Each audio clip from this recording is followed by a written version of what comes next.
Hey guys, what's the significance of Thursday, February 13th? It's PALentine's Day. With what pizza company? Panago Pizza. The only pizza company. Panago Pizza. On planet Earth. It feels ever. Yes. It feels familiar, doesn't it? Panago? It feels so good. Panago's back, baby! And PALentine's Day is all about celebrating special moments with your friends together, and Panago is making it extra special with a week's worth of giveaways, including a grand prize free pizza for a year for you and a pal. Oh, That's a lot of pizza. Yeah, I think it could be more than just a pal, right? Like, you could bring other pals in on that. No. No? Just the two of you. Just the two? Just the pals. Well, just the pals. this is the Just thing, the right? pals. Just the pals. So we are so thrilled that Panago has jumped back on board, and PALentine's Day is February 13th, the day before February 14th, which is sort of a nothing day on the calendar. If we're What is being that, honest. Family Day? Yeah, it's, I don't know. Groundhog. No, they just had that. Something silly. Anyway, it doesn't really matter. PALentine's Day, Panago Pizza. Tell your pals to follow at Panago_pizza, but you probably already do, especially if you're an OG, on Instagram, and get ready to PALentine Day it up. We'll have more next week.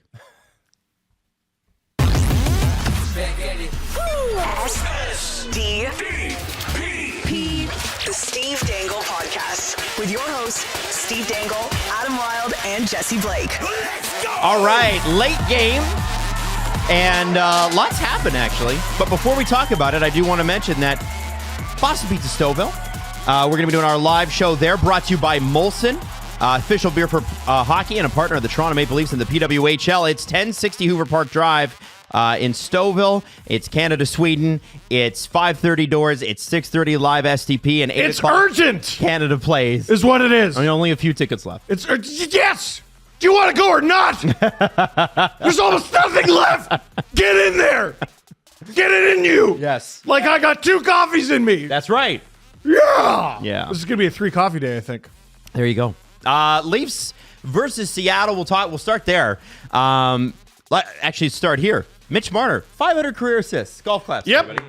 And I was so tired during the LFR, I don't think I mentioned it once. And he is the what is he? The Third only fastest among active players. and McDavid and Crosby are the only other two. Yeah, that are ahead of him. That If did you- it faster amongst active players. It's really cool. If you crack the NHL as a skater, you have a 2.2% chance of scoring 500 assists in your career.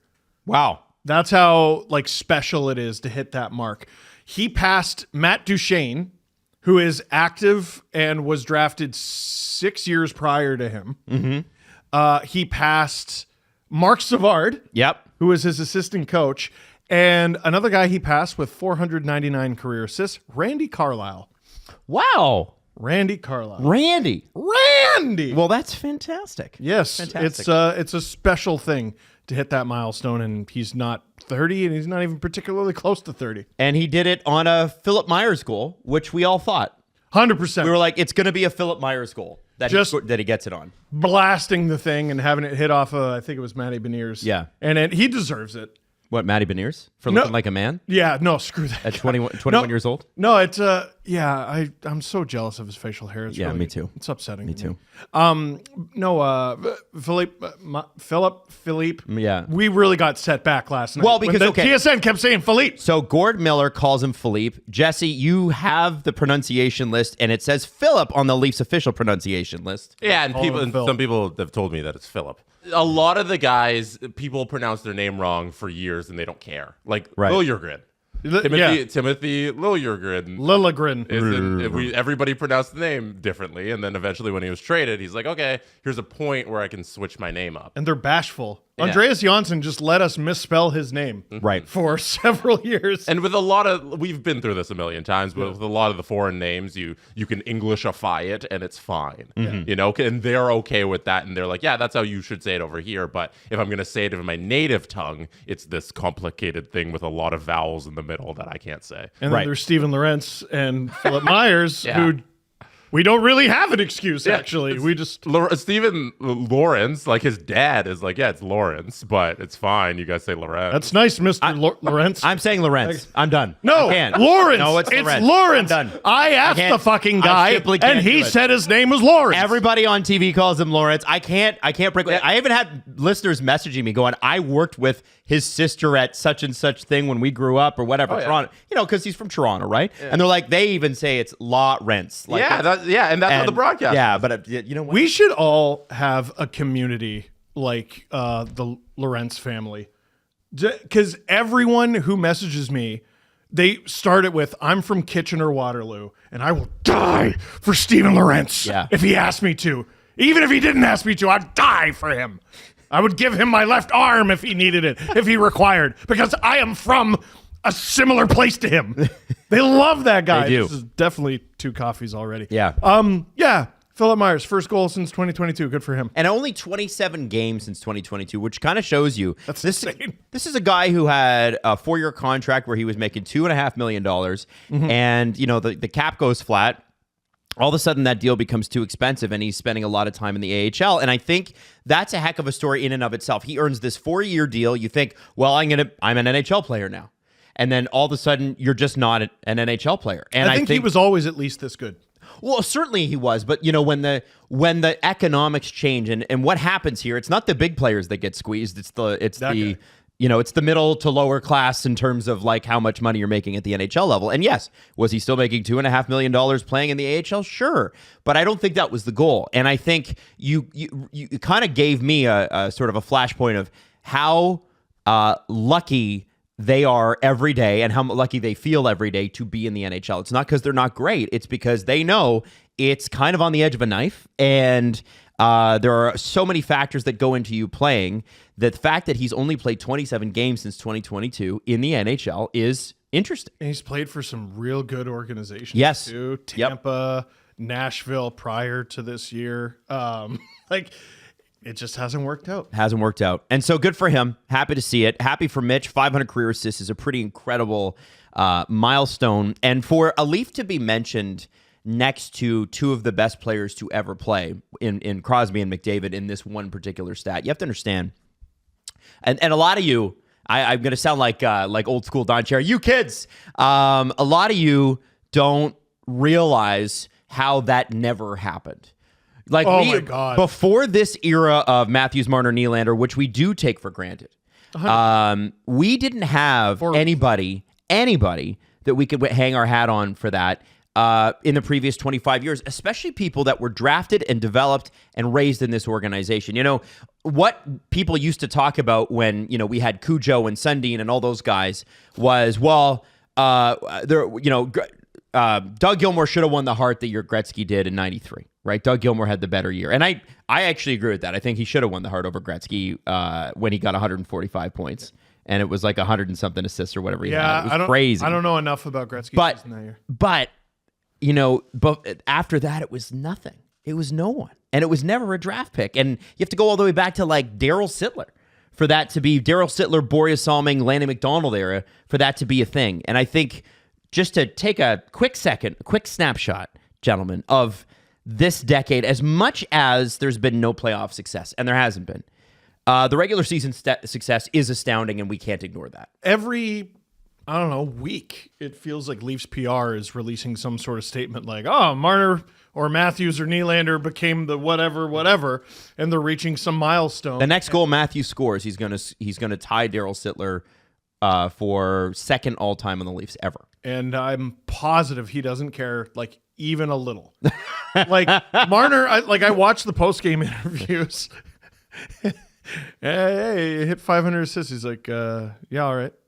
Like, I'm probably not going to think about that after tonight. Right. Which is, hey, eyes on the prize. I love that. Yep.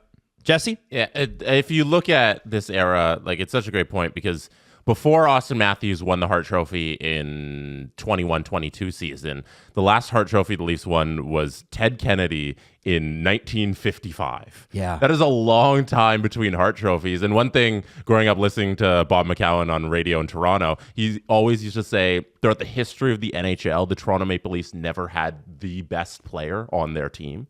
You know, there's a league with 6 teams when they started out, and you can never at any point pinpoint, okay, the Leafs have the guy. They have like the Gretzky or the Orr or Maurice Richard. There's always somebody better on one of these teams. We might have the MVP, the Hart Trophy, like Ted Kenny that year, but you can always point to somebody who's better. And finally, like, we're getting to a point where we have some of the best guys at least. You know, there's moments where Austin Matthews is the best player, and the Leafs have never been this successful in the history of their franchise. It's great. It's William cool. Nylander has an outside chance at winning the Rocket Richard Trophy this year, and he's not even the best goal scorer on the team. No. Yeah. Yeah. Because he plays with the best goal scorer in the world, who happens to be on a slump, but whatever. Yeah. No, there's a No reason one cares. this team doesn't have a cup since there were 6 teams in the league. There's a lot of down moments for the history of this franchise, and we're in the most successful regular season era ever of the Leafs. Ever. It's cool to live through this. 2 Anybody years. born in 2000, you have no idea. Yeah. Oh, man. Oh, man. Yeah. Hey. Maddie. Hey.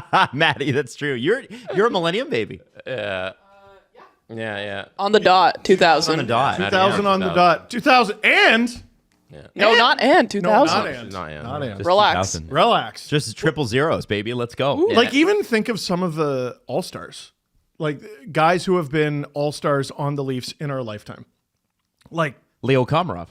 oh my God. He wasn't even on my list, which goes to show. Leo Komarov, Felix Potvin, who was like my childhood idol. Like, how many And deserved it. Vezina Deserved it. votes did he ever get, though? Right, and he always faced the most shots, but that always perplexed me. Like, he had good numbers and faced the most shots. The Leafs were terrible defensively in the early 90s. Terrible. Dmitry Yaskevich.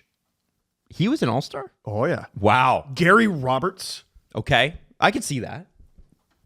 He was pretty At great. an all-star? Well, but it's probably because Mats didn't want to go. It's probably because Mats was like, no thanks. Well, like, that even year. I remember someone made a comment because Gary Roberts was passing the puck to Mats, I think, in one of the skills competitions, and someone made a joke about like, oh yeah, you could have given him a shovel, and he would have delivered the same passes. And I'm like, that's a grinder type guy. That's a playoff warrior. It's not exactly what you picture when it comes to the All-Star game. Finesse. Great, yeah. And even Mats, like, I would love to know during his Leaf tenure, what's the closest he ever got to league MVP? He might have finished top 10 a couple times. Yeah, and he might have barely squeaked into the top 10 in scoring, but it was not. He was really, really consistent. Yes. Right? Hovering around 75, 80 points at a time where you could lead 88 the league. points for Winnie the Art Ross. Yes. Yeah. Can I give you 2 final awards things? Give it to us. Give it to us. That are my favorite sad things about the Leafs. One, you mentioned the Rocket Richard Trophy. Austin Matthews was the first Leaf to ever win that. Unbelievable. No Leaf in the history had ever led the league in goal score. Well, they invented the Rocket Richard Trophy like midway through the NHL, so they might have led the league. But that trophy, nobody had won it until Austin.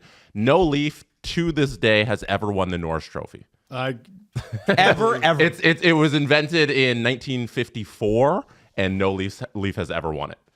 That's our franchise. When Riley There could have been 1 year in the original 6 where they're like, okay, we got him this year. Right? They had they had 15 years in the original 6? They had a good little run. Come on now. You know what's funny is that, like, I don't think fans from other teams, if you're listening to this, and there are so many of you, and we so appreciate you, I don't think you realize, like, and I've said this before, the devastating effect that the Leafs top 100 in their first 100 years had on us, because there's such a unbelievable lack of star power on it. Yeah. Okay, here's how completely unattainable the Norris is for the Leafs. Riley, Yeah. 20 goals, right? 72 points. Remember that season? That was a great year. He was automatic. He finished 5th. Yeah. They might never get one. But look at who finished ahead of him. Right, but because like Cale Makar exists. Yeah. Like couldn't Not back then. I mean, like he's competing with guys who are really good. He would have competed with like Erik Karlsson and stuff like that, right? PK was great back then, you know? Who won the Norris the year that Riley finished 5th? I don't know. I have no idea. I don't even know what year that is. Number 4 was John Carlson. Okay. 3 was Victor Hedman. 2 was Brent Burns. The winner, Yossi? Mark Giordano. Oh, when he was 35. When he was 35. Hockey Reference is so good for that. they'll show you the voting. The voting, results. yeah. That's so neat. so good. Like, did Salming ever even like get nominated? That's insane. That's insane. That's insane. So our cup runneth over. Well, Well, not our During literal the cup. regular season. Yes, Right our cup now. runneth over, and then it spills everywhere, Yeah. and we gotta fill it again. yeah, we got to keep filling up that cup if it runneth over. You know what I'm saying? Anyway, listen, the other thing I want to say is how nice was it to see Anthony Stoller's back? Oh, And- like a and- warm blanket. Here's the thing. It was 8 weeks. It was supposed to be 4 to 6 weeks, but they were able to give him the extra couple weeks because Joseph Woe was playing so well. And it's so nice. It's so weird to say, but it was so nice to see Woe get a break.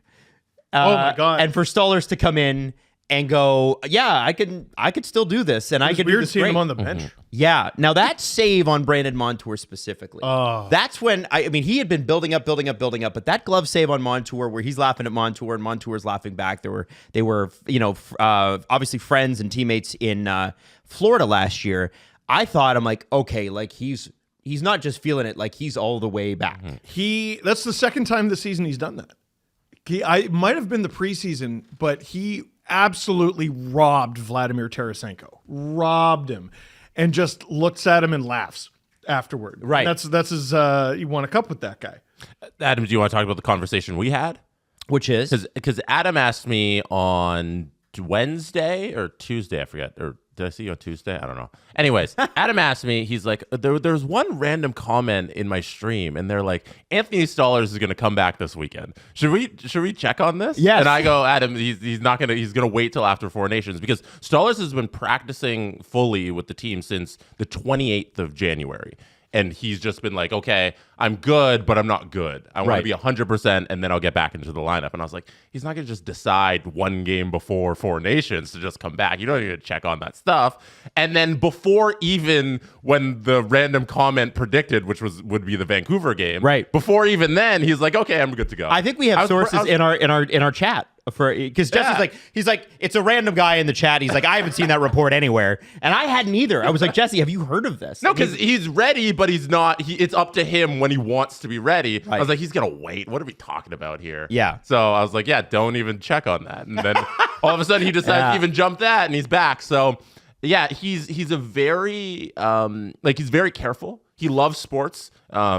Masters mentioned it on the broadcast too. I think about how much. Well, not all guys like other other sports, not just hockey, because a lot of hockey guys just like hockey. Yes. You know, so golf. he's very particular about the sports science part of the game, Right. And he knows when his body is 100%, and he was very meticulous about this comeback here, and yeah, like that extra time you mentioned, I think that's really important to him, and you see on the ice like. There was no getting back to game speed. It was, I'm here tonight. I'm going to be back to where I was back in the fall. Whatever Cool. they did, they nailed it. Whatever they did, they friggin' nailed it. Yeah. Like to the point where I'm like, give him Saturday. Yeah, Let him play the Canucks. I don't know. Honestly. Give Wool that way. You can give Wool like over 2 weeks off. Yeah. I don't know. It. We're now at a nice, lovely place where, right where we were in November. I don't care who starts. right. I don't even care. Right. I don't. Do you look around the league? Look at the Seattle Kraken. That is a luxury very few teams enjoy. The Kraken. Decord was good last night too. Decord was beaten by 3 goals. One was a Tip off Beniers. It was a tip off Beniers. Yeah. The second one was a power play deflection. The third one probably shouldn't have counted. Right. Yeah. We'll get to it. That's a really and they only scored 1 goal and he had a friggin' assist on it. If Joey Decord's in net, that's a playoff team. If they're not, sell the ticket. Yeah. Like if you find out day of Joey Decord is not playing and it's a home game, sell the ticket. I don't know who the new guy is now that Grubauer's not there, but like Grubauer was a non-option. Yes. And it was you knew that before Halloween. That honestly, I mean, if I was going to say anything about the Kraken, I've been thinking about this for a bit, and I feel like if anything could sink Ron Francis this offseason, I don't know how much longer he's going to get anyway, but if anything's going to sink him, it's the goaltending situation because Grubauer's got 2 more years after this at 4.75. And by the way, their backup is 4.7? Alice Stetsa. Oh. Alice Stetsa. Who I believe has never Stetska. played in an NHL game. Yeah, Stetska, excuse me. I don't know. You can check on that, but I'm pretty sure that's right. Yeah, The odds of him being worse are, I'll be honest, slim. yeah. Grubauer was what? Was it 860 something or 870 something? It's not good. Like Vesta Toskala with the Leafs was, I want to say, an 870. Save percentage this year was 866. Whoa. 860, sell the ticket! Yeah. I hope all he played was road games. You can't subject your fans to that. Mm-hmm. He'll also be bought out this summer, I assume. Gotta be. There's some good savings. You'll get $3.9 million next season, 2.8 the year after, and then just 1.6 in 27, 28, 28, 29. That man was nominated for the Vezina Trophy. Yep. He was the runner-up. Yep. Like one of the craziest fall-offs I've ever seen. I've noticed on this road trip, and this goes back to the Edmonton game Saturday, that the Leafs have played, what they call that north-south game that Berube really likes. So it's not, if they're making passes, it's long down the ice, not side to side, side to side, side to side, which is what they did so much of last year, which drives people crazy. But it's a lot more open and free-flowing than I think it had been previously. Now, I think part of that is Nyes and Tavares being back, and that's great. 100%. I think part of that is Morgan Riley has reemerged a little bit. He's had a really good week or so. And so I wanted to talk to you guys just about the formatting of the team and how because it does feel like the system that they are playing has sped up and they are ready for it to speed up, right? You're seeing shots off the rush, specifically guys like Bobby McMahon, not last night, but rush in and score. I need to look into it. I obviously haven't had time with the late game and then all that. You understand the deal. But the Leafs have been criticized for their defense doesn't generate offense. Well, they were instrumental in all 3 goals. They scored the first one, and then it was deflections off of defenseman shots on the other 2. But they moved the puck up the ice really well. Like I want to know what like their zone exits are like, their success rate. How often it leads to entries, how good they are at preventing the other team from getting out of their zone, which really feels like a strength of theirs compared to last year. And I'm not trying to dump on the guy because I know he's having a terrible year, but TJ Brody really struggled at times with that. They're just able to do more. Now, there was some encouraging things. Domi and Matthews works. I've been saying that all year. Yeah, Can but I just take a hand of credit for that, please? Yes, but It's you always can't take worked. too much credit. Why? Marner had a really good game. I thought Tavares was, oh my God, he could have had a hat trick. Yeah, poor Tavares, that post that he hit. Yeah, oh my God. Nylander, I'm pretty sure, had the worst game score on the team. And Hilarious. And I mean, it's not like the Leafs, for most of the game, looked like the better team. Not the whole game, but most of it. I don't love him on the left wing. And remember a few years ago, it's like, oh, he prefers to be on the left. And then they tried it, and it wasn't good. Right. So it's like you solved one thing and you created another problem in the process. Who knows? Maybe Saturday night they throw the same lineup out there and they're great. I don't know. But they're still trying to figure out the right mix. What I love about this year's team is they're fidgety. Craig Berube is trying everything. Thank God. I think he's trying everything, guys, to show them that they need a third line center or a second line center who can play third or second. I think he's yelling Brad. Pontus Holmberg has the same amount of goals as Fraser Minton in a third in triple the games. What are we like? I don't even hate that player. It's not a role for him. He is a non-option to score goals. Yeah. I mean, Domi is 3. But like Domi can do things offensively that Holmberg can't. Holmberg can do things defensively that Domi can't. But I'd rather see Domi on the right of Matthews. It really does. That one position in the lineup sticks out like a sore thumb. And yesterday I made a joke online about like being a Luke Cunnin truther now, and the Leafs got to get him from the Sharks. Like even getting him would improve that position 1,000%. I hope they're aiming higher. I do too. And we are going to talk about potential Leafs trades coming up, so let's not get too into it. Can you But imagine? No offense to Luke, I think he's a great player, and I love the ad. And if anybody was listening to that CJ show at Boston Pizza, the guy was like, he started the question with, "I hate." Who's the owner of the Caps? Ted Leonsis. I hate Ted Leonsis. And what are the Leafs trading for Luke Kunin? And we were like, wow, all right. Okay, Luke Kunin has 5.5 times the goals that Holmberg has. Wow. He has 11. That's it. That would be great. Like, this is what I'm talking about. It's. I hope they aim higher because they might be unstoppable, but aim anything. Yep. Agreed. Take a shot in the dark. That Maybe hit something. Jesse, it looks like you're looking at something over there, and I'm curious what's going through your mind. No, I was thinking about Steve and his favorite word of late, his bumblefuck. It looked like So good. So good. your word. Bumblefuck. Well, I stole it from a friend of ours. Oh, I didn't know that. I thought it was an original. I guess. Sorry, I'm half Italian. This is, friends of us. Just as a joke thief over here. Yeah. It's true.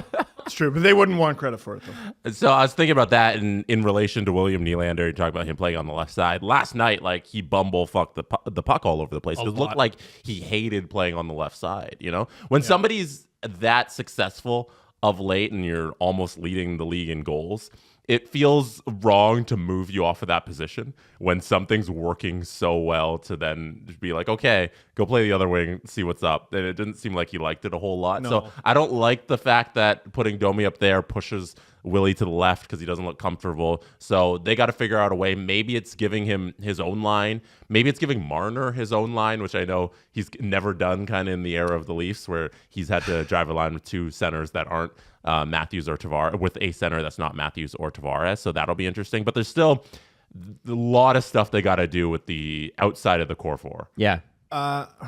Keep trying stuff. Yeah, they got to keep trying, because this isn't the ideal lineup. No, but they need somebody else in there still. They need to figure out where everybody's playing. It's not quite there, but we're getting closer. Robertson has had a good stretch. He made a couple really mystifying plays last night, but it seems like Nyes, Matthews, I don't give a shit if it's Marner or Nylander anymore. Mm-hmm. Who was on the second line left wing last night? Oh, it was Nylander. Nylander. Yeah. Oh, my God. I mean, I probably have a third line that is McMahon, new guy, Domi. That's my third line. Right. I liked when Robertson was on a breakaway and the puck ended up in the corner. That was fun. That one, Just I didn't roll even. over a stick. I've seen that before. Yeah. I was more concerned with the pizza he threw right into the friggin' slot. That too. Right before that. That's right true. before that. Yeah. Nicky, well, because Not a great game. he goes, oh shit, I fucked up. I'm gonna dig up, and that happens to him sometimes. Whereas then you get the opposite, where Max Pacioretty takes the offensive zone penalty, and then as soon as he gets out of the box, he's like, I'm gonna skate faster than I have in 5 years, and generate a scoring chance here. Yeah. God, I would have loved if he scored there. Yeah, and he probably should have shot the second time after he got his own rebound instead of turning up the ice and finding Morgan 20 feet from the net for a one-timer. He looks frustrated, and I hope he's not. Because Pacioretty? Yeah, last night he was on the fourth line, and I'm like, that's actually not a terrible role for him, though. Like, what's he been doing this year? Scoring? Mm-hmm. Well, no. He's been running people the fuck over, and he's a guy who actually has some offensive capability in his bag, which nobody who has played on the fourth line this season has at all. There's some ideal third line in there that features Pacioretty, I think, with people we probably don't have right now. Well, McMahon would have to get promoted, and then Pacioretty. Yeah. So it's Pacioretty, I don't know, new guy, Domi, I guess. Something like that. Pacioretty Domi could work. Yeah. I don't think he, like, even if he's not playing fourth line minutes, I don't think the fourth line is probably where he should be on the paper. It just feels like, Jesse, have you ever tortured yourself with a Rubik's Cube? Oh my God, what? Have you ever used a Rubik's Cube? Do I like rub it into my eye? And Yeah, what am I doing? This is really not what this is the purpose of. Why didn't anyone show me how to use this? You light it on fire and burn it on your skin? No, what? I've never successfully completed a Rubik's Cube, but I've gotten it like, all right, it's almost the whole side is almost yellow, but there's one piece of red or something like that. okay. So here, let me click. Oh, okay. I got the red side, but now I fucked up the yellow side. And that's what it feels like the Leafs forwards are like. I feel like every time I try to solve the issue or they try to solve the issue, they create another one. They're so close. They need a guy. Yeah, One guy. The collection of forwards they have right now doesn't make sense together. There needs to be changes and guys swapped out and swapped in because they need different pieces. Now, one forward that is working, and I'm going to quote this from Nick D'Souza. Who the hell is he? Nick D'Souza. He's a guy. Really good guy. Nick. Bobby McMahon has 32 goals in 101 NHL games since being placed on waivers last season. Scoring at a 30-goal pace this year. Unreal. Unreal. Brad, bless you. Bless you, Brad. I could kiss you on the mouth. What an extension. By the Year way. one at $1.35 million. For a guy who, for the season opener, did not play. Right. Because he got healthy scratched. Yeah. Didn't have the best camp, according to Craig Brew. He was healthy scratched more than once this season, Yes. if I'm not mistaken. I don't see any of those in his future. No, he's been spectacular, and he is sort of the depth scoring that you could say he's looking. The Leafs have been looking for 17 goals now, and I think what's interesting about the way Bobby McMahon scores, it's not just one way. He can be off the rush because he has blazing speed. It can be a tip in front of the net because he's got a stick down and it's the second unit's on and they got more than 30 seconds to play. That was so encouraging. The last two goals Bobby McMahon has scored, if I'm not mistaken, were that tip in front and those filthy friggin' hands that led to the backhander on the power play. Mm-hmm. So they're power play goals, which is awesome. Now you're getting production out of your second unit as well. But McMahon, who's such a sniper, he's scoring those playoff goals. Right? Those goals that are never friggin' there. Like, it keeps me up at night that he didn't play those 7 games against I know. I know. What could have been? They were one goal separated them. Yeah. Kills me. Kills me. Now, I wanted to also ask you about Matthew Knies, and this goal is his 21st, and we have that here. I thought there's no way this was going to count. You didn't quite get the HD footage here. No, I didn't. You know what? It's Tic Tac Tomar's fault, so blame him. You piece of crap. Here, hold on. Let me go to the replay on NHL. Oh, there you go. Yeah, let me show you that one. What, you don't like the pixelated version? We all grew up on NHL 94. What's the problem? It really looks like Jesse's not lying. If you're listening to this, the replay I showed looks like absolute garbage. It's terrible. No. I should be better. Let's be honest. He's calling me on it, and I should be better. But I think with Knies getting to 21, I think 21's a big number. I think 20 and 21 big numbers. Right? Right? I thought it was 20. Doesn't matter. Oh, I thought it was 21. I don't know. Okay. Well, here, let's see. Find out. Nope, not Philip Knies, hockey DB. How dare you? 21. I'm stupid. Sorry. Aha! Who did his research this morning? What guy? In the net. At least I got 1 for 2. So I might not have got great footage, but I did get the stat right. All right, here we go. A little better. So here we go. Yeah. Matt Knies, and you see. So this is the puck for anybody watching. Yeah. That's the puck. It's crazy. It's the big circular looking. Very black small. thing. That's why I pointed. Yeah, and then It's like 3 pixels. Yeah. Yeah, and then Jesse. So you see it flying. Flying. That's Matthew Knies' stick. That's where the puck hits right there. Right. Still very pixelated. So the question about and this there's goal the puck going in. is it a high stick because his stick is up over his shoulder? Here's why I thought it was a goal. I initially thought there's no way that's really? going to count. I don't think he makes. He doesn't make contact with that goal until his stick is below the shoulder. So it doesn't matter where the stick starts. I'm not totally sure about that. It's about here. So the puck's like, see, this is the puck. Yeah. You see, that's the stick. So he made contact there. It's the but then if you go back, it kind of looks like he makes the contact around here. Like it looks like it's a high stick. Well, in my opinion. I would say, because there is not enough Leaf homerism out there, that Matthew Knies had the stick right across his chest, which is below the crossbar. What? So, go to this hey, angle, everybody, too. eat shit. Here's the most fascinating Shit, part it's to me. goal. Like, they made the right call in that. Goal on the ice, call on the ice was a goal, and there was no conclusive evidence. Right. What I'm fascinated by is why wasn't there conclusive evidence? There's only 2 angles. Right. What? Does Seattle Well, not I think there's more probably more angles at head office. no, but like for Leaf games, for example, whenever they show was it a high stick or not? There's the overhead, which is completely useless. Yep. Completely It doesn't useless. help with the net part. Yeah, I don't know why they so show that. there's essentially one angle that helps you evaluate. This does absolutely nothing. Yeah. If anybody's watching, or listening, we have the overhead angle, which doesn't make sense for determining whether the stick was above the crossbar. Yeah. So, anyways, yeah. It's absolutely, yeah. It's like, yeah, it makes no sense. Then there's the behind the net angle, which helps you a bit, but like it's difficult to conclusively call a goal back with that. But then Leaf home games for sure, and I'm sure most other arenas, there's another camera that's like from the other end of the ice. And it's not even necessarily the greatest, like it's not the greatest footage, but it helps you understand the plane where the puck is way better. And Well, it's entirely they just not possible- show it, Well, or- they may might not not have that camera. Yeah. it's a brand new building. Why don't they have it? Because the broadcast team, the building doesn't pay for the cameras. The broadcast group does. So if the local broadcast, I don't know if it's FanDuel or whatever that network that runs most of their local games, but they probably just don't have it. Hasn't been the need. Toronto Maple Leafs could games easily be the case. they have far more cameras at a Toronto Maple Leafs game than they would at your average NHL game, like in the States. Probably. Yeah, so that's why. There is an angle in the NFL that I believe is There's one angle that they have cameras in the pylon, and then they have another angle where cameras are like sat behind the goal line. You can see down the goal line to see if something is a touchdown or not. And that angle isn't allowed to be used in instant replay instances because only 18 out of the 32 stadiums have it.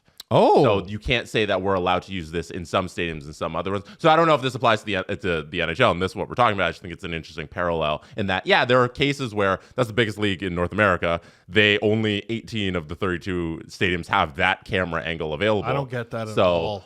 Unless it's something that all the teams have, I assume that there's a little bit of discrepancy in what's available to the referees. The NFL is worth $11 gajillion dollars. What, like, is that not the easiest problem to solve in the entire world? Yes, but it's a newer angle that some of the teams have installed and some haven't. So it like this isn't just, hey, go do it and everybody does it. I feel like there's a process with the broadcast team and the stadium and all that stuff. So they're working on that, but currently this season, not everybody had it. So it's illegal to the referees to use that because it's an unfair advantage to that stadium and those teams there. So that goal goes in. I'm really happy about it that it counts because, even though I don't understand it, I do happen to cheer for the Leafs. So that was cool. Yeah. But then a thought occurred to me. I'm like, boy, I really hope the Leafs don't absolutely job the Leafs for the rest of this game. And boy, howdy did they. That was one of the worst officiated games of the season. The Pacioretty tripping. Like going both ways. Dude, the Matthews Montour thing. Yeah. It wasn't a stick. Yeah.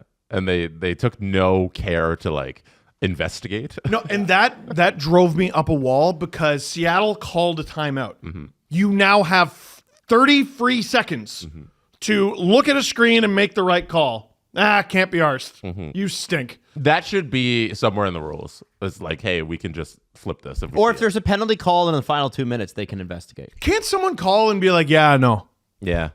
Like, they just do it. I feel like we had this we had like a similar conversation earlier this year, and I can't even remember which way it went, but it was like sort of the same thing. It's like, why just look at the thing and correct? Because they do sometimes look at the Jumbotron and correct their mistakes. They do. But that's secret. Like, you're supposed to. They did that a few years ago. Like, that's literally what it is. You're not supposed to do that. Yeah. But sometimes Corey Servette's like, They did that a few years ago. I want to say it was Matt Hunwick got a high stick. And the ref went, and looked up, and he was in the penalty box and left. And I'm like, I don't think I've ever seen that in my entire life. Yeah. But what how do you even get mad at that as the other team? Yeah. They got it right. Got it right, yeah. And the Scotiabank Arena is great for doing that. For if there's a blatant call like against the Leafs, if they don't like hurt the Leafs or anything, but it's against the other team, they'll show it on the Jumbotron, and then the whole arena goes and then sometimes the refs fix it. Don't treat the audience like children. That used to be a thing. I want to say the broadcast crew at the Blue Jays years and years and years ago got in trouble. Or like not the broadcast crew, the in-stadium media crew. They would like show balls and strikes. And I want to say the umpires union, which are just the biggest bunch of pants-shitting babies in the entire world, said something about it, and they got mad, and the league was like, oh, you can't do that. It used to be against Major League Baseball rules to show contentious replays on the jumbotron. It was so annoying. I remember being at games like that, and I'd be like, can I just see what happened? It was against Major League Baseball rules, and then like half a decade ago, they fixed it. Yeah. I got an idea. I paid money to be here. How about you go fuck yourself and show me the replay? Yeah. It's ridiculous. Like if something is so blatant that you can see it within 5 seconds on one replay on television, you should be able to fix that on the ice. Yes. Like we're not stupid. We're adults. Something was wrong. Watch the camera, fix it. Yeah, I understand you can't review everything. No. You don't want to make the games longer. Seattle gave you a get out of jail free card. The funniest possible outcome of that would have been Seattle taking a timeout, the refs look at it, and then, oh yeah, no, you don't get a power play anymore. But that would have been funny. But like, you didn't need to delay the game. The game was already delayed. They took a timeout. Like, Craig Berube should have been like, timeout, go look. Yeah. Coaches have like a certain time limit to where they can challenge a play. Yeah. Where it's like 20 seconds from when the goal scored to when we want to drop the puck, you got to submit your challenge. Referees should have that with like anything. Hey, within 15 seconds, if you can see on a monitor that you got it wrong, fix it. Here's the thing, Jesse. They do, because sometimes they get together at center ice and go, did you see what I see? Right. They do. And then they go, you know what? No, sorry, what I just said. No. But they're not allowed to use technology. Right. It's against the rules. It's just stupid. They should be allowed to use technology. I think they're worried about slowing down the game, and being NHL referees, that's exactly what they would do, right? And so that's the thing, is the NHL is like, listen, if we let them do this, we know a ref. Like, how much time do we blast through in Calgary? How late did that game go just because of those two, what were they, first period? Those were too long, probably. Yeah. Shot clock, as Jesse says, it's 2 minutes. Dude, for years- you don't know in 2 minutes? Then the call on the ice stands. I said 3. Like Two. No, 2. I'm down with 2. 2 minutes. It's how much do you really need to look at? 1, 2, 3. There's 3 angles on it. 1, 2, 3. Plays probably 5 or 10 seconds long max. You got enough time. If you got to take 10 minutes to look at the pixels of the skate to see what blah, blah, blah, blah, then it's not evidence to turn over the call. Yeah. Just go with the call on the ice. Now- If it takes 10 minutes to look at pixels. The right team won, and the Kraken did not score. Also, hire one more guy for every single game. You're creating jobs. Put him in the press box. He's the one looking at the replay. Microphone in the ref's ear. He'll call down. That'll take 5 seconds. Yeah, I saw it. Jess, you're Hey, right. nobody hit Matthews in the face. Or Matthews didn't hit him in the face. You know? I mean, done. They reviewed the Nyes goal. I know the guy's awake.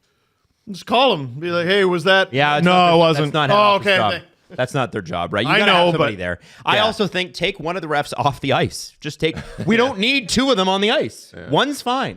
2 linesmen, fine. You could still split up your fights. You'll be fine. I don't even like. We don't got to reinvent the wheel. Like that one is easy. Yep. It's look at it literally once, twice if you want to be naughty, and oh yeah, no, we got the call wrong. Oops. BetMGM is official sports betting partner of the National Hockey League and has your back all season long, but all eyes are on the Super Bowl this weekend, the big game. And there's a lot that you can look at and bet on. And we've got, what is it, Jesse? What do you have? I have your prop bets from earlier this week where you guys picked things like the national anthem, the coin toss winner, who will be mentioned first in the MVP speech, the Gatorade bath, halftime performance, first song. We got a lot of stuff to go through on Monday. I'm very excited to see who comes out on top. Who would you bet wins between yourselves? You know what? Are you confident in your pick? So Steve, who knows nothing about football, just torched the league this year until the first game of the playoffs in our fantasy. So I would say So annoying. Steve's got the luck on his side this year. I think Steve's gonna have a really good performance on Sunday. EAGLES. Philadelphia. Eagles. Really? The Eagles, as you pronounce it locally. Yes. Hey, download the app today and discover why BetMGM is your hockey home and all other sports too.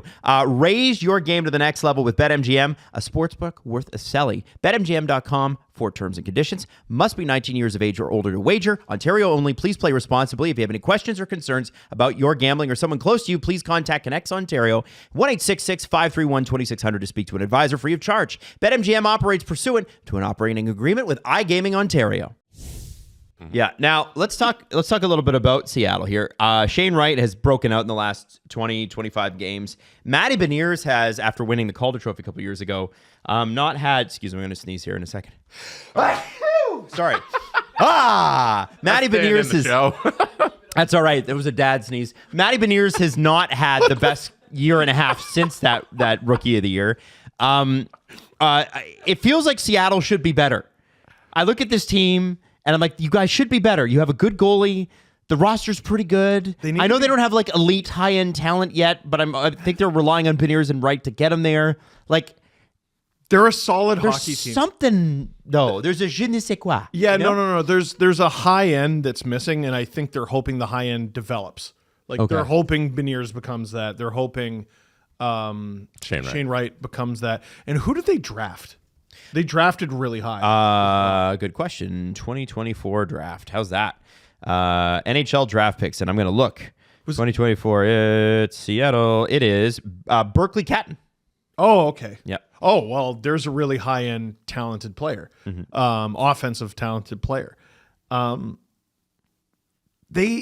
think they are playing games the way they're designed to. Yep. Like, we're not going to score a ton of goals, but we are going to play really solid defense and get some saves. Yep. What's let them down is the saves. One of their goalies doesn't give them any saves. Yeah. Right? Yeah. They're a backup goalie away. He's got a limited no trade clause. So they're a backup goalie away from like maybe having a Pacific Division spot. Like forget the wild card, but now they're like in the basement of the West. Do we see a Grubauer for Jari swap just to get both players? I have been advocating for this for months. Just to get him some new scenery? Yes. The two goalies on abysmal contracts playing terribly. And the contracts end the same year. Who have been very good in the past. That's how they got the contracts, right? I don't know.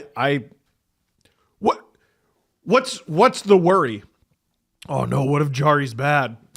Yeah. And you could What if Grubauer's bad? Dude, they're both bad. You could have one team retain a little or something like that if you're worried about the salaries. Yeah. Yeah. It would have to No, be Seattle Grubauer's more expensive. How much does Jari make? Grubauer's 475. No, he's 5'9". I'm almost positive. Oh, I'm seeing 475 because of the because he's not the buyout, the fact that he's in the minors. Right? I'm looking at yeah. So His your discount is 5'9". Okay, sorry.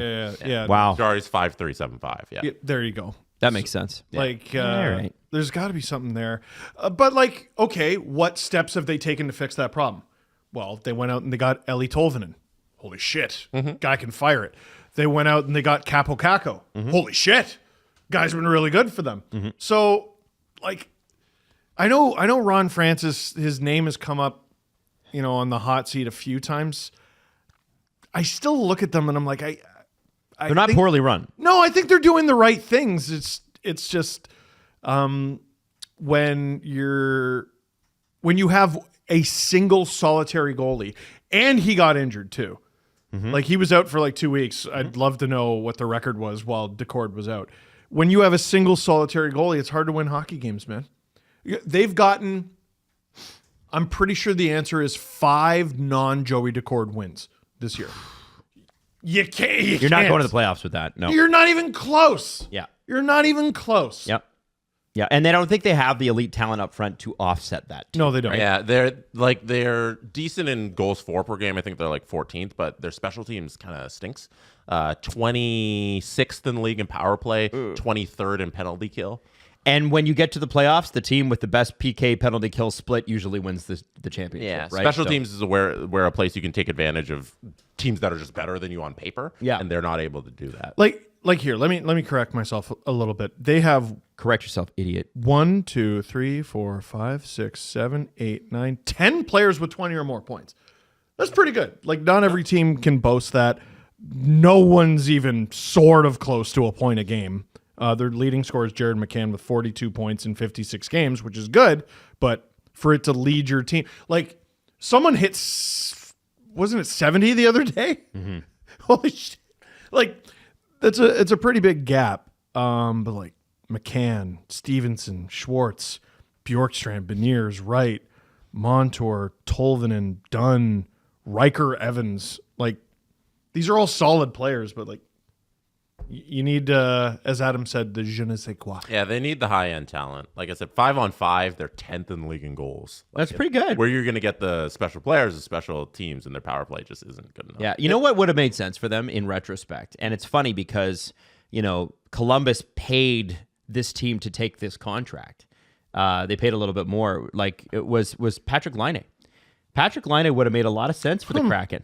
And it's great that Montreal took advantage, but he was a quote unquote risk because he hadn't performed. Now Columbus hadn't exactly set him up to perform and made him a center and made him play defense and all this stuff. But if you had added Patrick Laine to that lineup and tell me what happens, right? A healthy Patrick Laine all season Could be pretty. that's a playoff team. Yeah. You need a goal scorer. I still think it's as simple as Joey Decord is 18-14-3 with a 9-16. Yeah. Yeah. Philip Grubauer is 5-15-1. He has earned the Kraken 11 points in 21 games. So 42 possible points. He's gotten you 11. And he's got an 866. That's not an NHL option. Right. No NHL defenseman has more blocks than Chris Tanev, this according to Luke Fox. 146 blocks so far this year. No NHL forward has more blocks than Brandon Tanev with 87. No way. Yeah. No way. So the I love Tanevs that. have combined for more than 280 blocks this year, which is a crazy stat when you think about it. Now, where there's a lot of Leaf fans because Chris Tanev has worked out so beautifully here. Leaf fans want Brandon Tanev, and I get why. I totally get why. My question is, first off, the guy makes 3.5, so they'd have to retain. Seattle would have to retain. The deal's up at the end of the year. You could get him for free in the summer, but as in like money. Yeah, you could pay money to get him. But Brandon Tanev for me is he an upgrade on what they would already have in the bottom six? Like, I'm not sure. I'm not totally certain. It's like, okay, so you get Brandon Tanev, who comes out and some people say, well, who cares? Well, it does matter. Well, like I do. Yes, I think he'd be an improvement.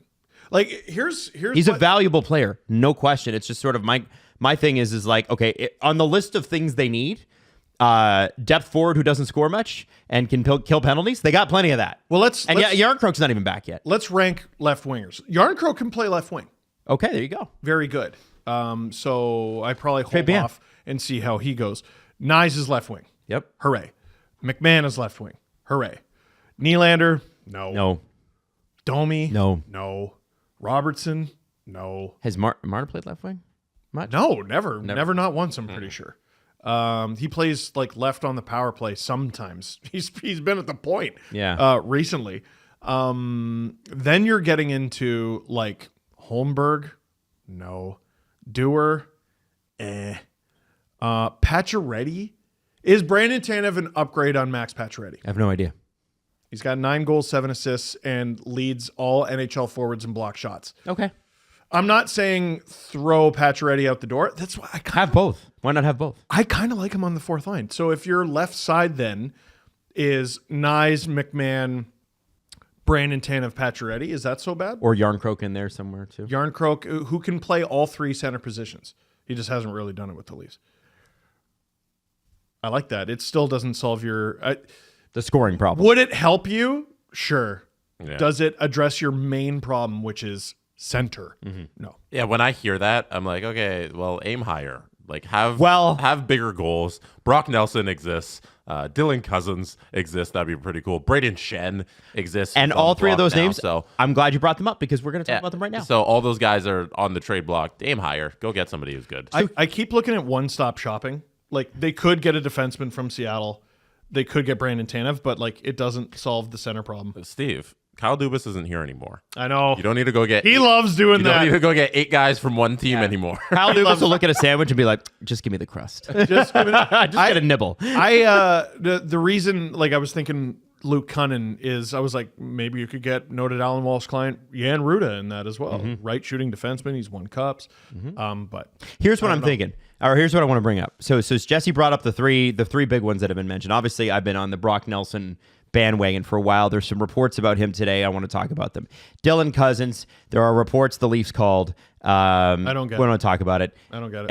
And Braden Schenn. There are reports the Leafs would be interested if, in fact, he is being dangled by Doug Armstrong. Now, the Dylan Cozens thing makes a lot more sense to me than Braden Schenn, but I want to start with Brock Nelson. The report this morning is that Brock Nelson might be looking at signing an extension, which flies in the face of all logic and everything that we've heard. The RG media is reporting this, and they're saying also, and this is where it really flies in the logic, that Noah Dobson is available, who is like that. That's insanity to me. If that's true, Lou's got to retire now. You're gonna dangle Noah Dobson and re-sign Brock Nelson. I don't want to discredit these guys because I'm used to having details on stuff and getting discredited. I don't believe it. Well, I just don't believe it. It's a source, and it might be. You never know with the Islanders, right? Like they could be just feeding. Sometimes people feed information that isn't always true so that they can change. Like, here's the thing. If you're the Islanders, you're getting a lot of calls about Brock Nelson, and you're going to tell, if you're Lou Lamoriello, this is a key Lou thing. He's not available. He's not available until the price is what Lou wants it to be. That's what the price is, right? And, there's the whole thing out there about Brock Nelson is very loyal to the Island, and he wants to sign an extension there, and that's one report. But if you're a general manager, a la Barry Trotz with Ryan O'Reilly, he doesn't have a no trade clause, but we're gonna treat him like he has a no trade clause with respect, meaning blow us away, blow the doors off, otherwise we're not moving him. I don't think that if that report is to be believed, and I have no reason not to believe it, if that report is to be believed, because I don't have a source going against it, sure, that's insanity, and Lou's got to stop running this team. Well, so if that's how they really feel in there. And the Islanders are impossible to get anything out of. Now, what if they're just ramping things up to try to get an extension or a trade done? Because I think one thing that's important is to learn from your mistakes. Give it to me. Well, this is a really important player for you. A forward, a center even. And he's going into unrestricted free agency. Don't head into the offseason or even the trade deadline without an answer, because that guy might walk. Has that ever happened on the Island? No. With a key center? Nah. You got to learn from your mistake. And that's the same guy. It was Lou. They burned Brock Nelson jerseys in the parking lot? Oh, my God. We don't need you. Oh. You know what, Brock? See, it'd be crazier for him because he's actually seen it happen. Right. Yeah. Now, what are all those poor fans going to do? I don't know. Because they got to buy new snakes. It's not like they gave them back. No, they threw at the end of the game. They threw them back into the stands. Yeah. No, now you got to go buy a lot of Amazon orders for rubber snakes out there. A lot of Amazon orders for rubber snakes. So Brock Nelson, I think, makes sense. Let's talk about the Dylan Cozens situation. This guy's 23 years old. I don't get making $7 million. What don't you get? Is it that you don't get Dylan Cozens? Or do you don't get that he's available? I don't get that he's available at all. At all. Does he suck? No. Okay, so what are you doing? He's a huge 23-year-old right-handed center. Already had 70 points in his career. Yeah, or like 60 or whatever it was. What are you doing? Because you signed him to that deal for a reason, right? Yeah. I actually have this crazy 68 theory. points, Steve. 68 Wow, points. there you go. So I have this crazy theory that maybe his offense is down because the Sabres stink. No. Why are you getting rid of this play? When do you ever plan on being sort of relevant? Well, the report is that if Cozens is available, it's quote unquote hockey trade. So it has to be equal value and currently in the NHL and established coming back. You're not going to build this around prospects. So in the Leafs case, you're not going to look at the top 3 prospects and go, can we build something from there? They're not interested in that. So a comparable 23-ish-year-old. Pedersen. That would be the only way this makes sense. Like, I don't understand. Are you on drugs? Like, yeah. How are you going to find another 23 to 25-year-old who another team doesn't want, also plays center, also on a long-term deal with, the value is going to go up and up and up with the cap. So you got to aim crazy, like, to me. Like, so you throw out Pedersen. I'm like, yeah, any deal, if I'm the Canucks, any deal that has me sending Pettersson to the Sabres has to involve Dylan Cozens. Sure. Okay. And great. someone else, probably. After him, I'm like, okay, available dudes in like their early-ish 20s who are established NHL players. Trevor Zegras, who, like, I don't even know how many points he has. Are the Ducks going to trade noted third liner Mason McTavish? If they're like really stupid, yeah. Like, Yeah, I they're don't. not. Again, why would you do that? Why are you trading that player? There's no reason to trade that player. Like, I'm trying to, like, who are comparables in the league? They're centers. They're on longer term deals. Making big money, young. Like, is Dylan Cozens getting traded for? I bet the LA Kings are out there shopping Quentin Byfield. Like, Yeah. I'm not comparing the two players necessarily. One is, kind of breaking out. The other's not. Right now, why are the Buffalo Sabres even entertaining the thought of trading this player? Well, You'd have to rob someone. somebody on Blue Sky the other day made a fake trade that we had supposedly suggested on the show, and it just pissed a bunch of Sabres fans off because I think I had suggested like Ryan Reeves for Dylan Cozens in this fake trade scenario, and it was hilarious. And then I doubled down on it, and so all the Sabres fans that angrily replied at me, I said, "You just don't know hockey." I think Which is the most fun. It's a great chirp. And listen, I believe in democracy. I think anyone who believed that as legitimate should have their right to vote stripped. 100%. So I'm looking at this. And I'm, and I think things are tough for Sabres fans, and I get that. You're too dumb to have an opinion on serious issues. I'm sorry. With something like that, it just feels like there has to have been, like, if you're asking the question, why is he available, guys? To me, the question is what happened behind the scenes that we haven't heard about.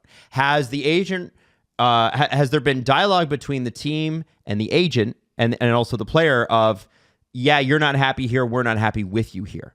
To me, it's like it just seems to have come out of nowhere. And I understand that there's a little bit of, based on how he played a couple of years ago, a little bit of underperformance. His shooting percentage was berserk that year.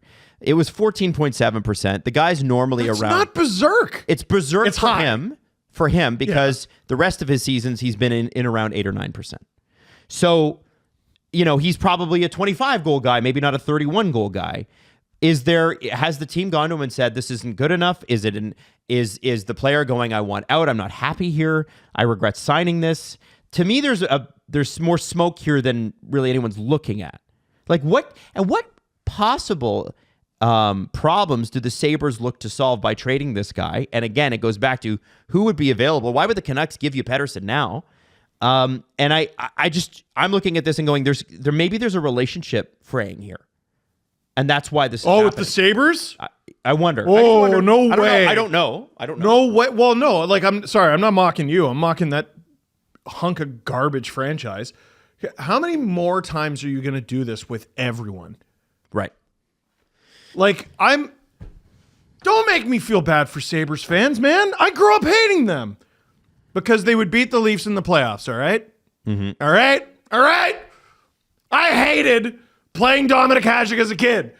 I hated seeing the Sabres on the schedule because I knew I was about to watch a boring hockey game that my team was probably going to lose. It was the worst. The worst. And now I'm just sitting there and going, these are some of the best hockey fans in the world. And they are basically being subjected to the most inept organization the sport has maybe ever seen. Like, in terms of bad regimes ever in the NHL, does the current Buffalo Sabres, and by current, I mean like last 10 years, do they fall into like one of the bottom 5 worst? Yes. In the modern era? Yes. They have to. Yeah. Of our lifetimes, for sure. Mm-hmm. Mm-hmm. Like, who's up there? Milbury? You know what Mike Milbury's Islanders did a couple times? Made the playoffs. Made the fucking playoffs. Like, are you kidding me, Sabres? Yeah. They're a joke. Yeah. And that dude, you go and look at the moves Milbury made. You're like, was he trying to make them shitty? The Sabres, I just don't think have any idea what they're doing. Yeah. So on the Leafs, I don't think Cozens is going to happen because I think they want a 1-for-1. Brock Nelson, it feels like you're going to have to swing for the sun and the moon. And if you're going to do that, and I would love for the Leafs to aim high. I would love for the Leafs to go berserk and take a risk. Do what Masai Ujiri did. Bring in a Brandon Ingram, even though he's a little injured, and be like, fuck it, we're going for it. I would love for them to do that and trade a big prospect that would make people upset. Because you know what? At a certain point, you got two goalies that are great. You got Marner, Matthews, Nylander at the top of their game. Maybe you should.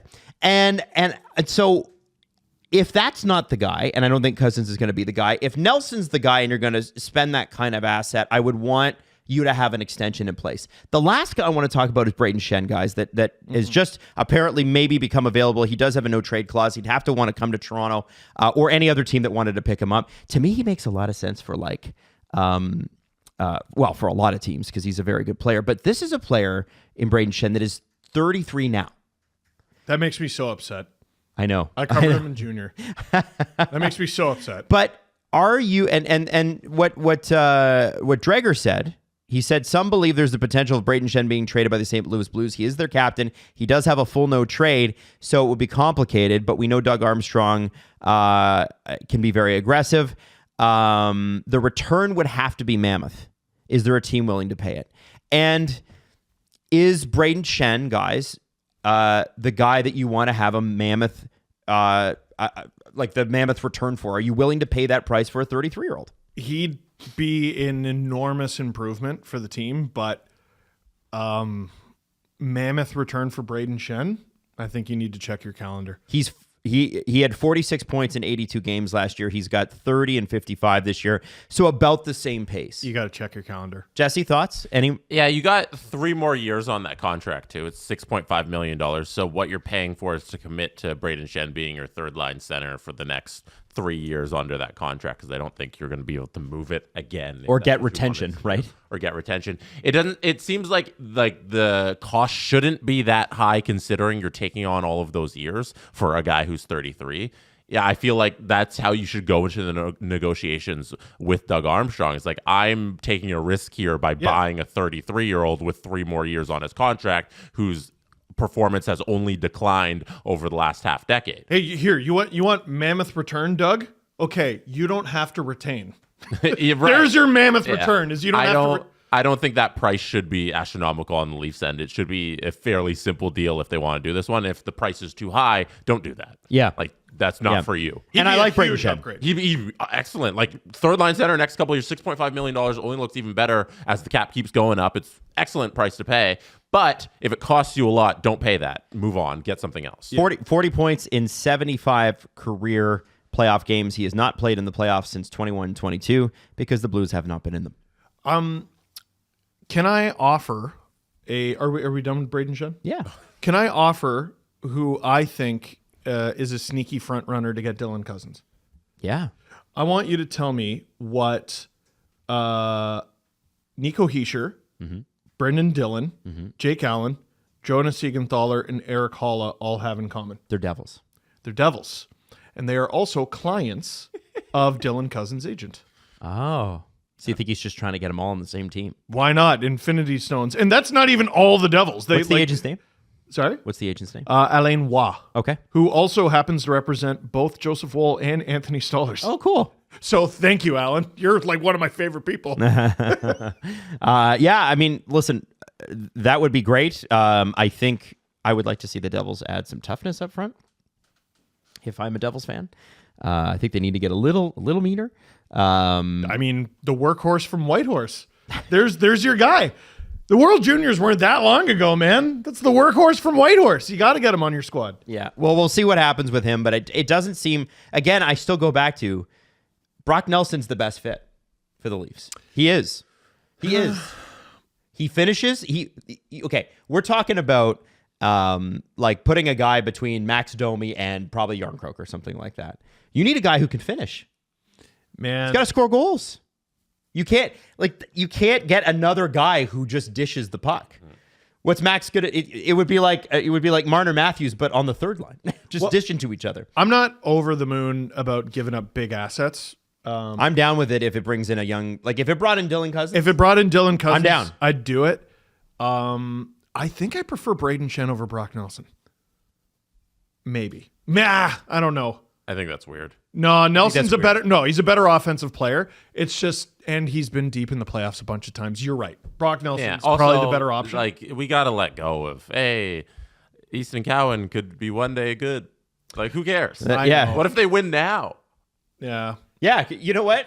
The thing about it, and Steve, you said it last episode, it's like he might even be an NHL player. An NHL player. Right? Well, that's why, like, Family Cozens Guy is thing. 23. Like, yeah, he's what, 4 years older than Easton Cowan? Even Cozens is like, oh, he could be good.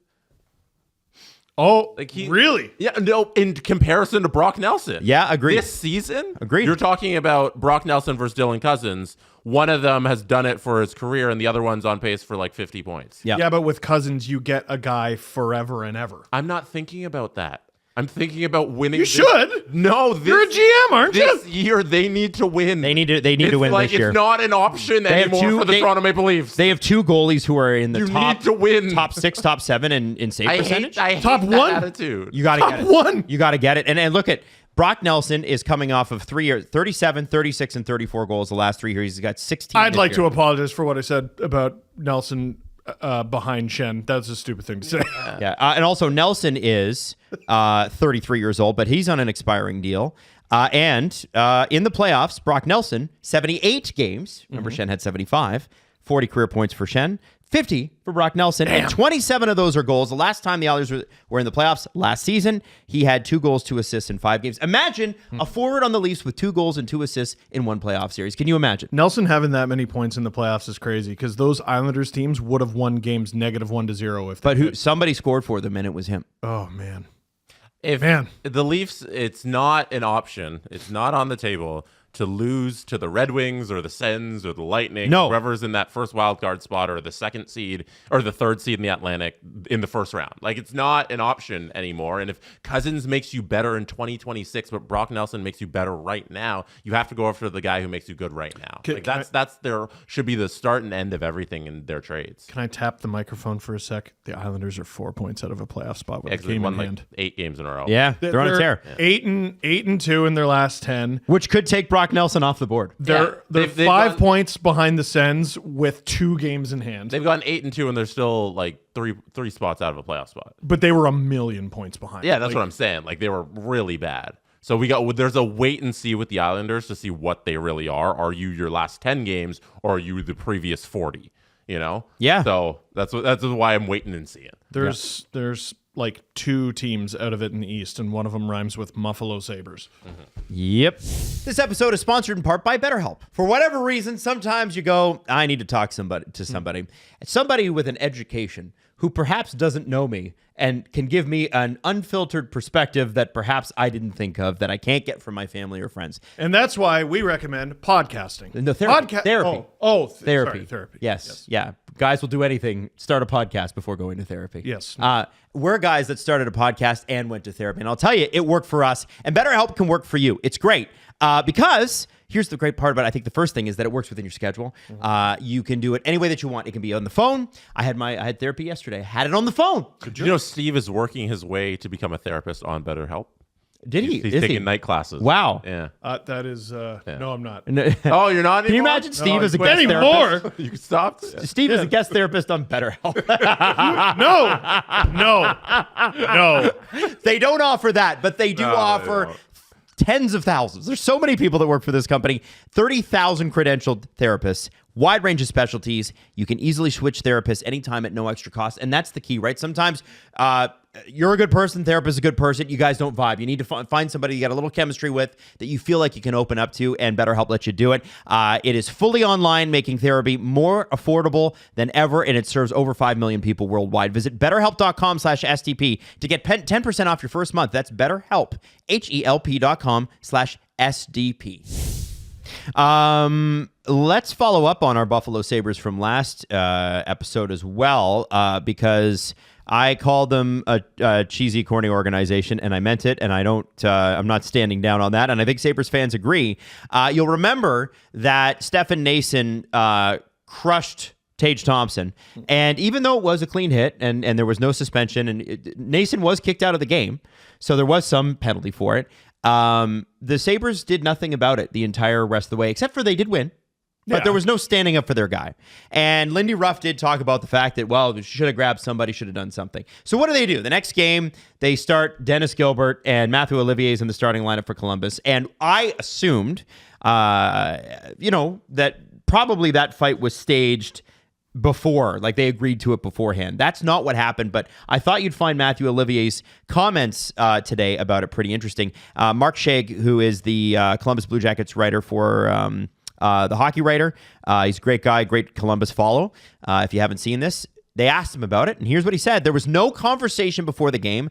I don't live under rocks, so I saw what happened there. I was trying to put myself in their shoes. What would I do in that situation? And funny enough, we've had a situation like this. I don't remember if it was last year or a couple years ago where we had to address it as a team. I didn't get the chance to play the next game after that, but I know that I was thinking we have to send a message. So I was expecting some type of message. I don't know what it was going to be, who, what, but I know that's what I would have done, at least try to send a message. Now, maybe not that way, but that's what I would have done. My mindset was, we're not going to accept that, as in Columbus will not accept that. It didn't happen against us, and we're not going to have teams try to start sending messages against us. So it was about standing up for ourselves for the team and sending a message that we're not the team you do that against. Go do that against someone else. And you know what? That guy is such a problem. And Holy he's right. Shit. He won. That is he's won every fight. Like I can't think of one he's lost. He had 2 fights against Arbor Jacki this season. They're crazy. And so, okay, I was wrong about the assumption that they agreed to this beforehand, but the fight was still staged. Everybody knew it was coming. The ref drops the puck and all the players just stop immediately playing. It wasn't like it happened behind play. It was right off the faceoff, first play of the game. And Matthew Olivier said, no, we're not going to do that. And that, to me, sets the Sabres back even a little bit more. That guy's such a throwback. Because he's a monster. What enforcers, like retired guys, talk about is they'd spend all day thinking about the fight they were going to get into that night. Yep. And you're just shaking from adrenaline from breakfast till end of the game. And I feel like that probably doesn't happen nearly as much these days. Guys don't fight nearly as often. That guy might be a reptile. Like, that is ice blood right there. 10 goals, 55 games. He probably thought about it all day in the same way that I have dinner reservations tonight, and I've been thinking about it since I woke up. Like, I'm excited. Hungry. Yeah. Like, that dude is so friggin' scary. It gives me huge admiration for Dennis Gilbert, and this is sort of what I said last episode. Like, if you're a Sabre and you don't admire what he did, I think you need a blood transfusion. Yeah, I think they do. You got to get some blood in your veins, man. That is that guy's lucky he walked out of that arena. Mm-hmm. He's lucky he played the rest of the game. That's Matthew Olivier, who is the biggest problem in the NHL. Yep. Easily. That dude is the sheriff. Yep. And I think it's just a silly chapter in a very silly recent history for the Sabres. It's a shame. Yeah. We'll see what happens with them going forward, though. Maybe they go on a tear and they make the playoffs, guys. You never know. Dylan Cozens, that would MVP. They would have to overcome literally every other team in the East. They're the last place team now? They're last place team in the East. Wow. By 4 points. I think they have 49. That's and the so Flyers and Penguins have 53. That's so unbelievably unacceptable. Yeah, they have games in hand on Philly. You know who would have been a perfect GM for them? Don Waddell. He would have been perfect for them. Okay, so I'm one of the most accomplished GMs of my generation. You're the Buffalo Sabres, so go ahead. Okay. Hey, Don, we'd love you to come be our GM. Are you out of your fucking mind? Well, where did Don sign, Steve? Oh shit, that's a good point. One of the worst Columbus. One of the worst run teams in the league. Don goes where he can make a difference. Look what happened in Carolina. I know there were some good years under Rutherford and Carolina and stuff like that, but Don didn't walk into the greatest situation there. Well, Adam, no, you're totally missing the point here. You know what Don Waddell doesn't have? A house on the same street as the owner. Yeah, that's a problem. Kevin Adams is like the Pagula's neighbor or something. That's how he got hired. That organization. That was a real fucking thing, stinks. That was a real thing when that came out. They're Dude, like, they're terrible. There were whispers that I heard before he was even hired that, oh yeah, they're looking at this guy. And I'm like, former Leaf? Kevin, like that's how I remember him. He was a Leaf for a hot minute, but that meant he was in the video games that I played all the time. Right. So I knew him as a Leaf for longer him than and he Lonnie actually Bohannes. was. Yeah. Yeah. And Pierre Hedin. Like I don't even remember what his relevant experience was heading into that. And I know before this season I like defended some of the things he did. Dude, I'm over it. yeah. I'm over it. Beat it. That's enough. Yep. That's enough. Jesse, anything you want to add to this? Because I want to. I refuse to talk about the Buffalo Sabres as an organization until they make themselves relevant on the ice. Wow. They've become my Coyotes to Steve. Wow. Just walk out of the room. Yeah, no, I'm done. Okay. They're a joke. Like, okay. They've been winning games lately, but like, make yourself relevant for a season. Do something. Like, yeah, every year from now on, I'm gonna have them last in the Atlantic in our season previews. Like, I'm done. They have they're a joke. They have high-end scoring. They have defense for now and later. They have 2 goalies of the future, and they fucking stink. Yeah, no, make the playoffs, win games, do something on the ice. I don't care. Yep. Yeah. Is the trade a failure? We're going to play this game. Is the trade a failure? Avalanche and Hurricanes trade results so far. Marty Necas, 3 goals, 5 assists in 7 games. Jack Drury, 2 goals. Colorado has 4 wins in that span. Mikko Rantanen in the 6 games since he's been traded, 1 goal, 1 assist. Carolina has 2 wins in that span. Producer Drew tweeted that. I was about to say, this question submitted by producer D. So is it a failure? Avalanche fan takes digs at Hurricane. Is it a failure? Is it over? What is over? this, Adam? This is me just updating. I thought it was a salacious tweet by Drew, and I just thought, hey, that is interesting. I mean, But, and let's be honest, with Gensel, he performed when he went to Carolina, Yes. but there have been conversations about Carolina in the past in terms of when high-end players go there, they don't necessarily love the system because it does affect the stats. right, because you're being coached by perennial Selkie man. Yeah, it's very interesting that, listen, I think Mikko Rantanen's a killer. He doesn't have Nate anymore. Who on Carolina's Nate? Who's close? Who's their best player? Aho. Get the fuck out of here. Well, it's not the. He's great though, He's great. but he's not Nate. And there's a Mount Everest level hill to climb between Aho and Nate. So here's then this is where I actually wanted to take this. Yeah, Aho's unbelievable, but he's not close. Is Mikko Rantanen? If this doesn't go well, Oh heavens, is Mikko Rantanen spending money in free agency if this doesn't go well? that was the first thing I thought of. Is he a $14 million player or a $13.5 million player if this half season doesn't go well in Carolina? Whether he signs there or somewhere else. His price stays the same with teams that need him badly, but with a contender, it probably drops if this is how it continues for the rest of the season. And it's important now when they hit July 1st, right? Is it Carolina's ability to sign him to an 8-year contract goes away, right? Because he's unrestricted. Yeah. So he's gonna if this doesn't go well, Yeah, you'd have to sign the day before July 1st. Got it. To get So the if- 8 years. if this doesn't go well, he's gonna have a choice to make. Carolina's the team that needs him the most because they spend assets to get him. They are always going to be the team that needs him the most. Marty They're needs going to be able to offer him that 8th year. Difficult, right? So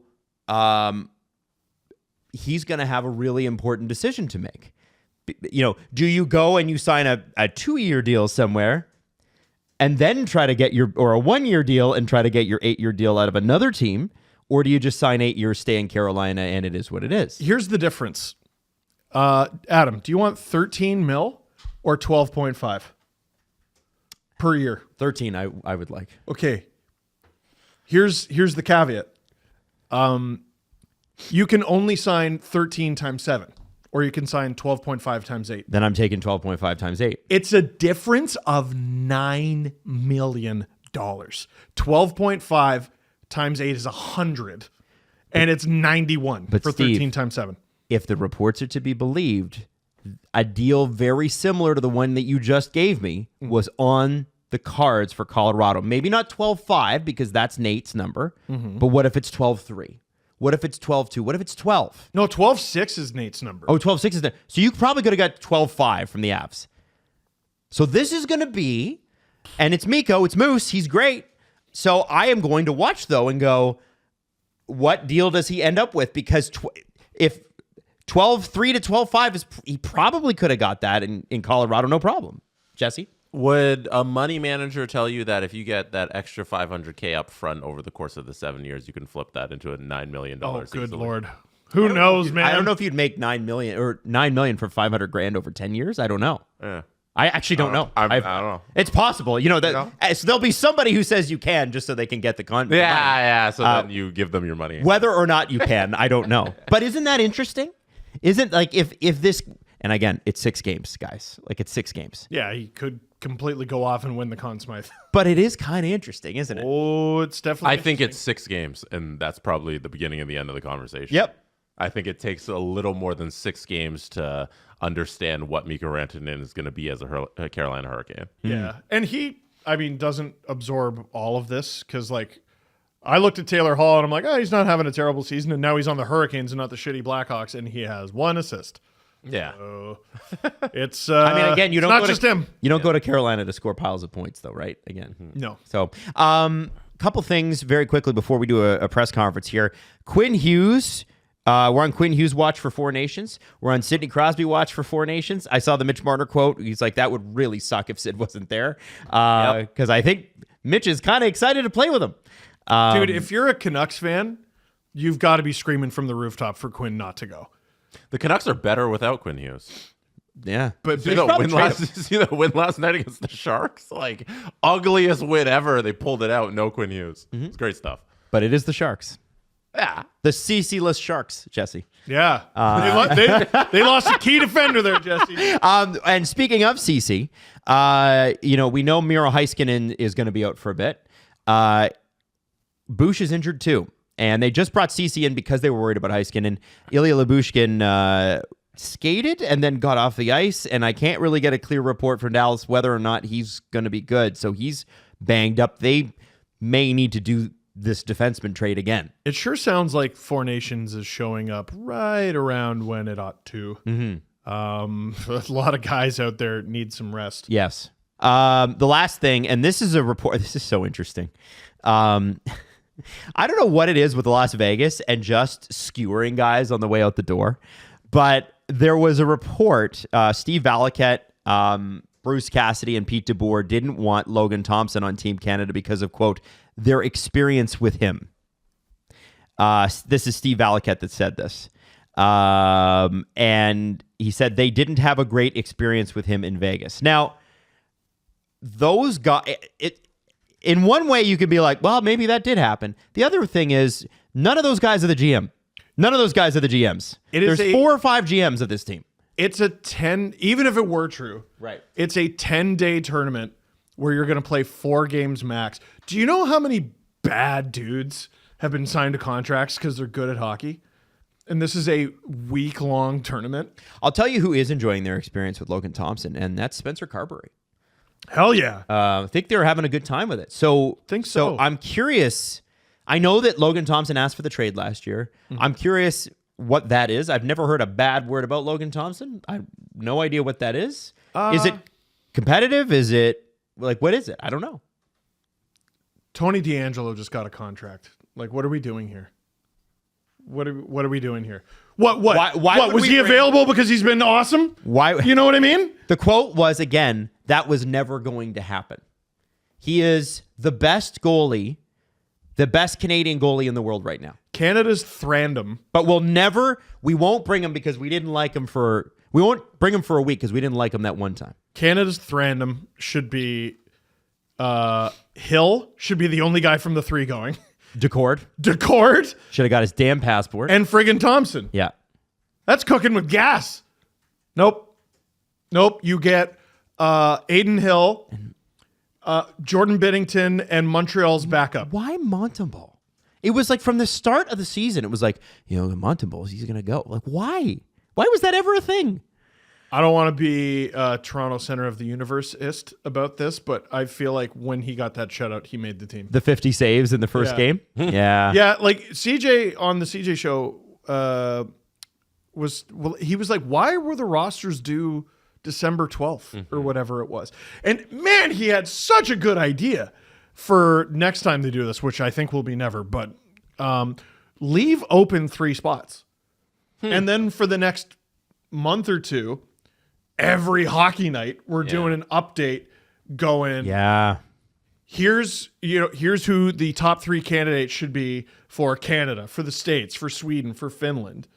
That would have been so exciting. And then you announce it the Saturday before the tournament begins to hype it up, like literally days before. And then you can go Doughty, Scheifele, blah.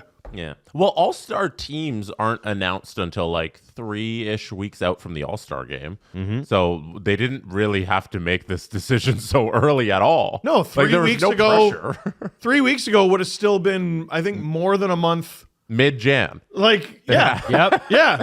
More than a month after they made the announcement. It makes no sense. And you would have had, like, that would have been enough time to realize that Logan Thompson should be there. Yes. Yes. We would have all known that. Both Canada and the States have several players where they just look completely stupid for not naming them. Like, no disrespect to William Karlsson, but he can't play for Sweden. And so they named Rickard Rakell to Team Sweden. Do you know what kind of a cracked season that guy is having? He should have been on Team Sweden the whole time. He's having a better season. But they didn't know. Because they had. What do you mean you didn't know? They had to make the decision in early December. And Henry Jokiharju, replaced Yanni Hakanpää. Yanni Hakanpää, he's played a game or two. 2 games. Jokiharju has played the whole season. Even just that alone, he's a better pick. Sorry, you picked the guy who played 2 games? Tell you what, I'm not coming. I'm not coming. You should also like fire your staff. What are you doing? Like, I don't know. It's bizarre. Fire your staff. Well, like if you're picking a guy who literally hasn't played, okay, and you're like, okay, do we go with a guy who had knee surgery in the offseason, needs to have arthroscopic knee surgery again after playing 2 games, or the guy that's played every game for the Sabres? Now that's how bad the Sabres are. Counter to that though, Drew Doughty exists. So that dude just got here. He just got here, and he's playing 25 minutes a night, and that's cool. Mackenzie Weegar, by the way, I think one of the reasons that they wanted to announce them early was to do it before Christmas. Now, it would have made sense to do it before Christmas if you were selling the jerseys before Christmas. But they didn't make the jerseys available for sale until mid-January. So they missed the Christmas rush on that, which is bizarre. And then how about name the team? And then the other thing is leave open 3 slots. The PA would have said, hey, well, these guys have to make plans for what they're going to do over that break. And Mackenzie Weegar put it perfectly. He's like, I have a great trip to Mexico planned that I will cancel the second they call me. Yeah. Do you remember that really sad video of Oliver Bjorkstrand being told he was getting to go to the All-Star game? And he was like, oh, cool. That's really... Oh, I had a trip planned. I guess I'll cancel that. Woo, that's so good. Where is the All-Star game? Toronto's cold. Toronto, okay. Yeah, I was gonna go to friggin' Turks and Caicos, but Canada sounds just as good. Like, I don't know, man. Yeah, I don't know. Yeah. Anyway, we'll leave it there. I don't really believe the Valiquette report. I'm just gonna say it. I feel like that's a bit of a sewer job on Logan Thompson, and I feel like there's more to that story. It feels a bit one-sided. Is that fair? He's having quite the season because I haven't heard his name since he filled his pants about the Devils. What did he say about the Devils? I don't remember. Oh, okay. It was the Instagram hockey. We played it on the show. Did we? Fart. I can't even remember. All right, let's do the press conference. The Presser. SDP. You don't remember The Steve Dangle press conference. I remember. Jack Hughes? Oh, like he's just playing for the highlights? Like, is that what the... Yeah, and he that the went idea? off in the intermission for like 2 minutes on how he's playing Instagram hockey out there. Oh. Yeah. No, Okay. We don't need to revisit it. Yeah, I don't think we do. I wish you would remember conversations we have on the program. Listen, You know who's bad? I wish Jack Hughes. fish could climb trees. I wish. Not You know happening. what? Respect, Adam. Respect. We had a plea on our Discord. They were asking us to take a whole bunch of money and purchase the oldest hockey team in the United Kingdom. The Fife Flyers are for sale.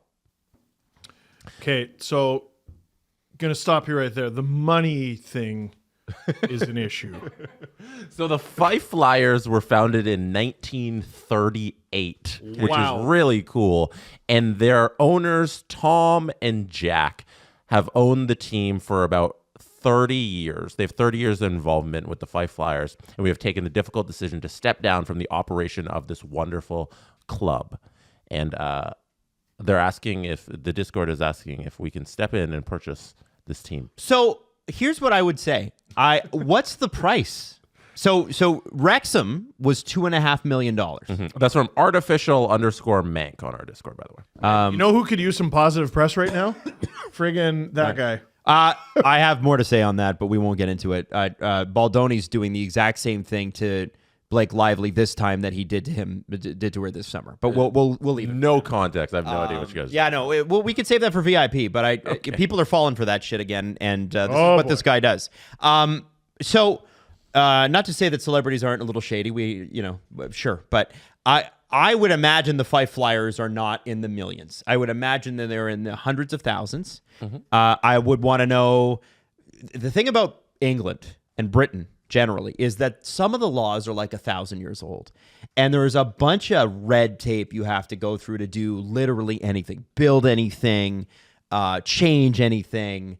And you see that in the Welcome to Wrexham thing where they're like, what do you mean we can't just change it? Because they're Canadians and Americans. It's like, well, where's the permit? Let's get the permit. They're like, well, you can't. It's got to run through this board and then this board and then these dusty old people and then these dusty old people. And it takes too long to get anything done, which is a problem. Yeah. And so if I think the Fife Flyers, it would be, dude, it's my dream to own like a team like that. Junior hockey, like I'd love to know, like if I could be a guy who's semi-rich and buy an OHL team, I would freaking die. That would be what the Hyman family did. Oh my God, that would be amazing. Oh my God. Here's what I'll give you. 100%. Would you guys be interested if there was a major backer? So we were in SDPN's in 5%, and we agree that we will broadcast the games here in Canada and the United States on our YouTube channel. Right. It's kind of like how Lewis Hamilton owns part of the Denver Broncos. Yeah. You know, it's like, just, or Ryan Reynolds owns part of the Alpine F1 team. Right. Yeah. And so with Mahomes. We just be the face people who own like a 0.2%. Yeah. A little bit. So here's what I would say. Find me someone with real money, and I am interested. I think that would be sick. I would love to own the Fife Flyers. I'd love to know more about the history. I'd love to know what the real revenue challenges are, because I'm assuming there are some. If it's an asset that's making tons and tons of money, chances are it's not being sold. I'm not winning shit Yeah. as a player or coach or GM, but as an owner, answer me this. If they win, do I get a ring? Yes. I'm what in. do you mean? I'm in. Of course you do. If this was any sport not hockey, you'd be the first to touch the trophy. But it's hockey, so it goes to the captain. Yeah, it's better that way. You don't want to be the first one. You always look like an asshole. They really do. Like, whenever they do that in the NBA and the NFL, I'm like, you guys know how stupid this Like looks. we're gonna watch on Sunday. They're gonna hand out the Super Bowl, and the old man, or the old woman. You're welcome, everybody. It was me. I did this.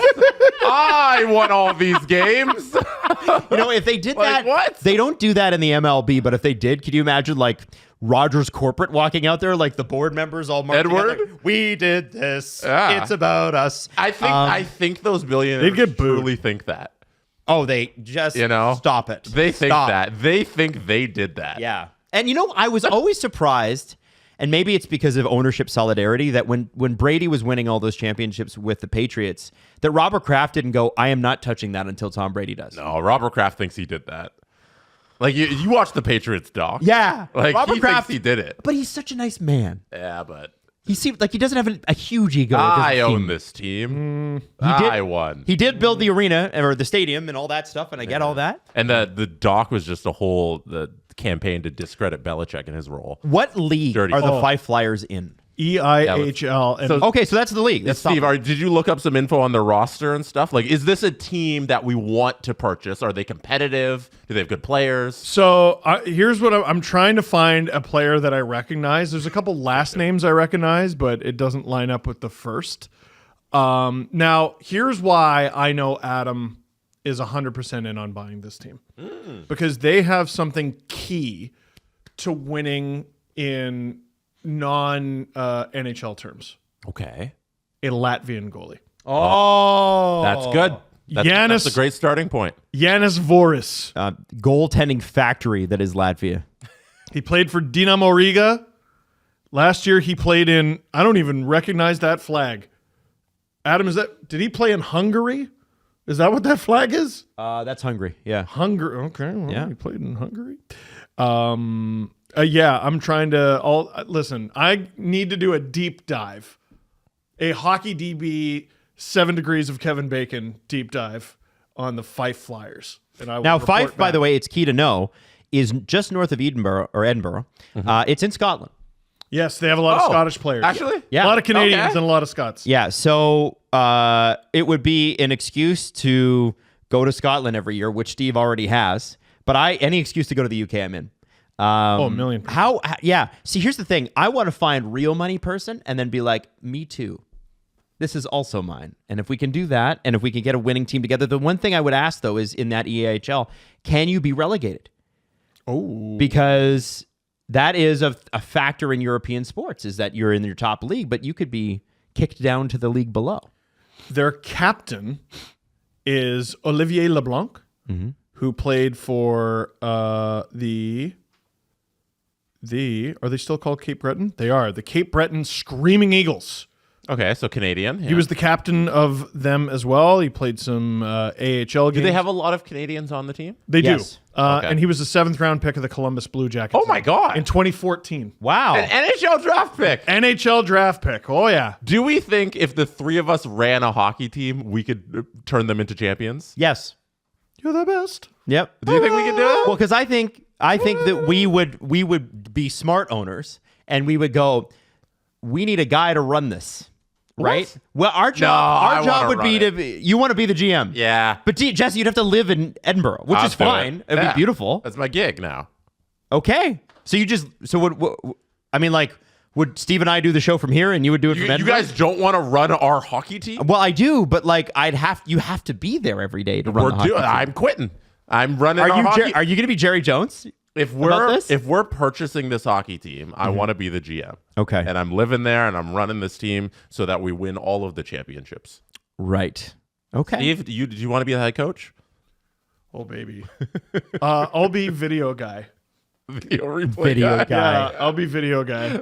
That's your. I'd be you like, want to roll? I'd be like sponsorships and season tickets guy. I don't think I do not. I don't like. Listen, I'd go out. I'd find every former drafted player, like a 2nd round pick of the Ducks and whatever, and I'd be like, you need to sign with our team. Oh yeah. But I don't know that I'm the guy that's like the GM quite yet. Their head coach. You know what I'm saying? Their head Okay. coach I need is some Johnny. work. you could be my AGM. I'll be your AGM. Yeah. Their head coach is Johnny Curran from Niagara Falls. Oh, that's neat. Ontario. Wow. All right, Steve's head coach.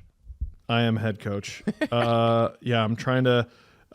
Their top scorer is Canadian, Lucas Kyoto from Barrie, Ontario. So I'm going to do a deep dive. If anybody out there with a lot of money wants to help us purchase the Fife Flyers, we will. There's a contact in that long letter I had up. We'll reach out to them and we will purchase it. But we don't have the money right now, unfortunately. But maybe one day.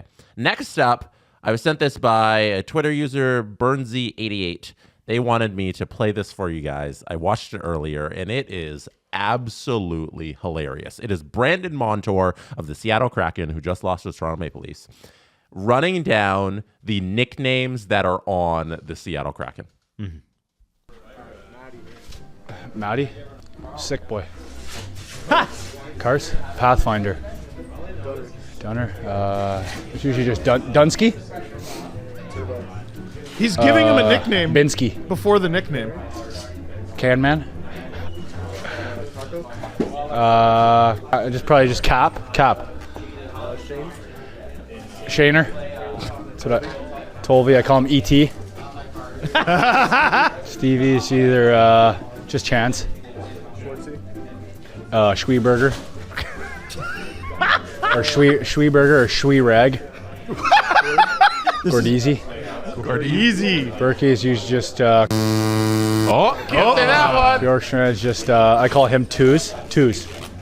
Oh, because he wears Joey's 22. Showy D.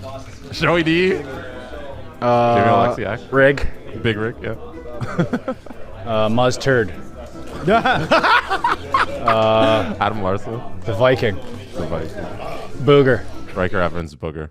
Some of those, the social media guy didn't say the name, so if you were just listening, you couldn't hear who he was doing the nickname for. So, pretty good.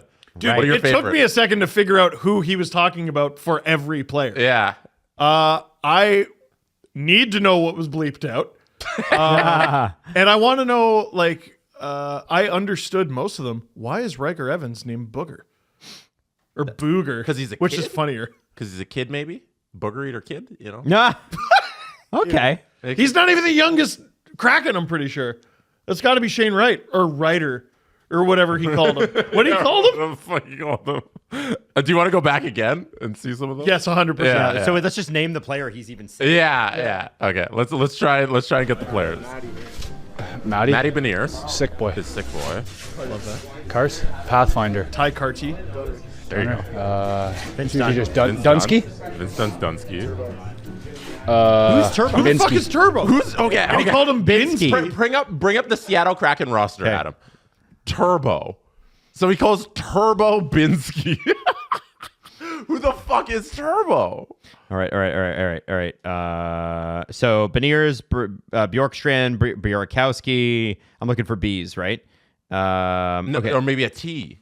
Okay, so Beniers, Bjorkstrand, Burakovsky, Eberle, Gord, Capo Caco, Carty, McCann, Schwartz, Stevenson, Tanev, Tolvanen, and Shane Wright. And then on defense, Dunn, Evans, Fleury, Larson, Mahura, Montour, and Alexiak, and then Decord, and I guess Grubauer's not. Who the hell is this person? I don't know who that is. Who's Turbo? And then, so what is he called? Turbo? Okay, we'll go again. Just So Dunsky. Dunsky's Vince Dunn. Vince Dunn. Yeah. Binsky. Turbo. Turbo is Binsky. So, because even the social media guy is like Turbo, and he's like, Binsky. Like, what? Brandon Tanev? B?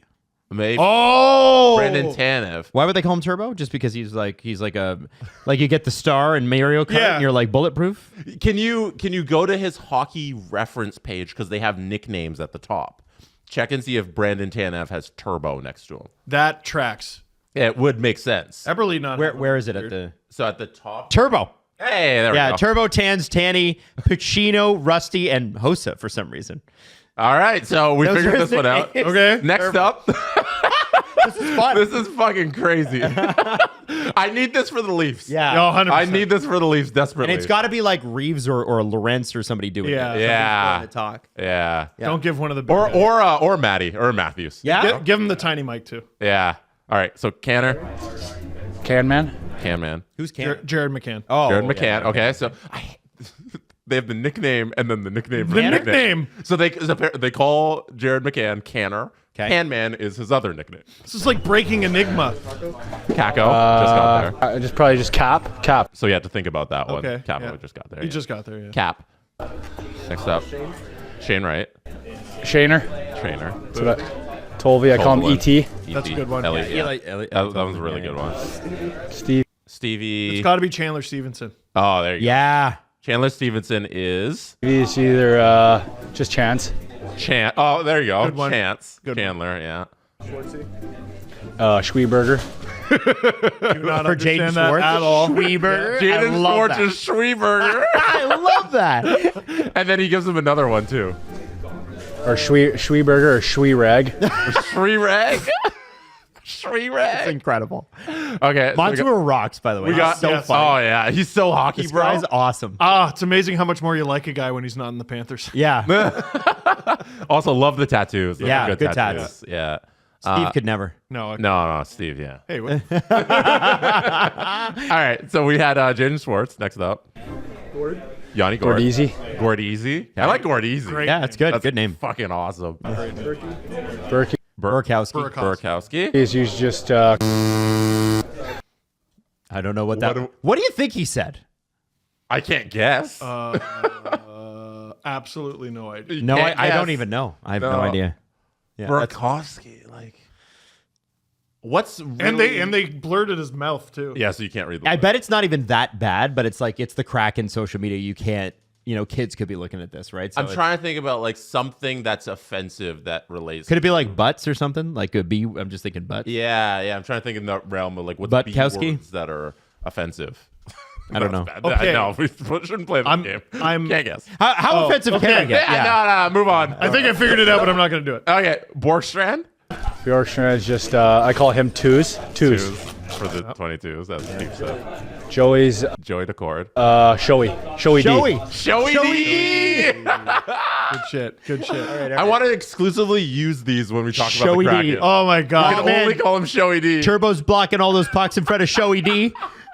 Love twos clearing the zone. Okay, next up. Jamie Alex. No, because we already did Alexiak. Oh, no, that was the last time we watched it. Yeah. Rig. Rig. Yeah. I think He's a big guy, right? Mahora. Josh Mahora. Mustard. mustard. Like as in mustard? Mustard. Adam Larson. The Viking. The Viking. Riker Evans. Booger.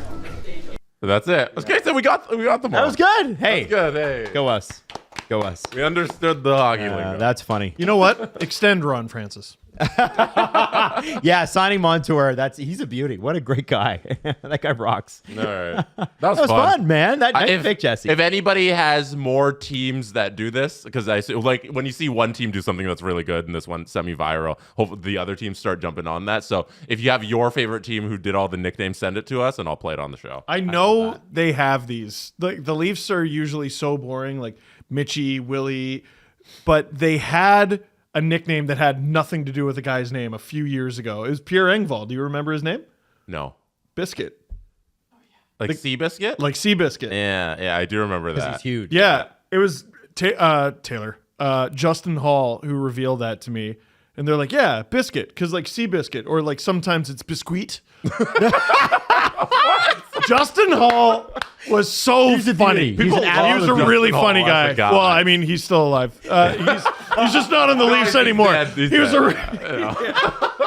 he's not on the Leafs anymore. Really, really, really funny guy, popular teammate. I can see Justin Hall coming back to the Leafs once that contract's up in Detroit and on like a deal where it's like he just gets to play back in Toronto and they have him as a vibes guy. Oh, he would be A great 7-8. I think an unreal analyst. Unreal analyst. You're right. I don't think he'd join our network on account of all the things we said, but he's a really funny guy. No, that's awesome. Okay, yeah. CJ always said he was like a glue guy in that room. That's awesome. Big glue guy. Sweet. Biscuit. Happy weekend. The Steve Dangle Podcast. Follow the guys on Twitter at Steve_Dangle, at Adam WYLDE, and at Jesse Blake. Connection complete.